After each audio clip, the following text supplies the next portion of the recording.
Professor Erin Quigley, thank you very much for talking to us today. How do you feel about getting the UIST conference to St Andrews? Oh, it's fantastic. It's a great opportunity for our students and for all of our colleagues to see this type of research in a condensed manner. Normally, when we travel as individual academics to a conference like this, we go with our own research, our own findings, and we reflect, we hear from other people, and then we bring this back and we incorporate it into our research, we incorporate it into our teaching, we use it to stimulate students with new ideas and new research directions. However, when you bring a conference like this, you get the full gamut. You get all of the research, all of the demonstrations, all of the poster sessions, the student innovation contest that we had last evening. All of this is available for our students to see en masse. So during this conference we've been able to bring in undergraduate students, final year honours students, master's students, PhD students, visiting students from across CICSA have been able to come here to St Andrews to see it. So the density of research and the opportunity for me alone to think of sending hundreds of students to an international conference. Next year the conference will be held in Hawaii, so the cost alone of sending 100 students. Sounds like a rough deal. Yes, it is a hard life ahead for those who are organising it. Some of our own students are actually now involved in next year's organisation already. So I think that's the greatest benefit that I see from this, is you get a maximum amount of exposure to the leading research in the world, at the same time as inspiring the next generation, from the first year students all the way through to the PhD students who are thinking about their postdoctoral life and their career ahead and where they're going to go and really what the challenges are.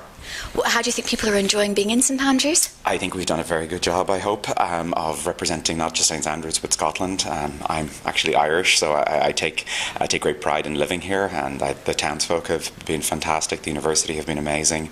Visit Scotland have been an incredible supporter. Lots of different sponsors have helped. So I think St Andrews has really shone this week.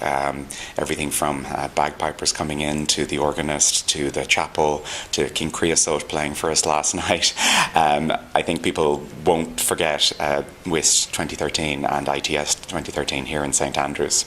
And finally, isn't it tremendously exciting seeing all the videos, the entertainment, the interactive entertainment, all of that stuff for the future? It is actually quite amazing. This year in particular, I'd like to call out to one of my colleagues in Microsoft, whom I used to work with, Paul Dietz, and he had this idea for a student innovation contest kit around water. So it's a very simple idea, but by giving it to students and putting it forward as a competition, as a contest, he really just inspired a whole generation of young researchers to think differently about what it would mean to interact with machines. So normally we see computer screens and we hear audio, and maybe people will have some small amount of haptic experience with computers, but here his challenge to the students was, well, what happens if water becomes the output? What would that actually mean if water was the mechanism that we were using? And from that, 30 different teams from all over the world, including here from St Andrews. One of the winners was from Dundee up the road. Fab. Yes. They came and they really all thought different about what it would actually mean to interact with the computer, and how water might be a mechanism, and how that might be something you have in your home, in your workplace. So there were some winning students. The students from Dundee won on, I think, the practical category. Other ones one for artistic categories, and other ones won just for simple inventiveness. So it's those little small moments that people have made these decisions to say, here's a piece of technology, here's an idea, here's a direction, and I'd like to see what would actually happen if we opened it up.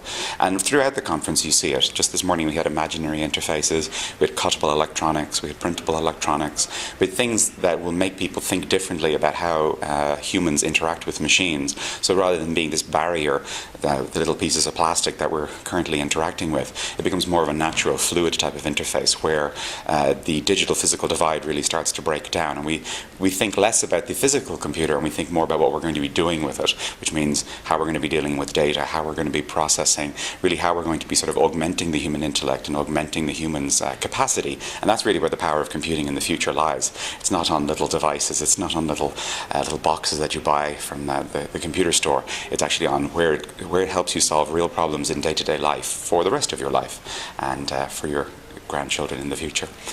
Professor Erin Quigley, thank you very much. Not at all. Thank you very much.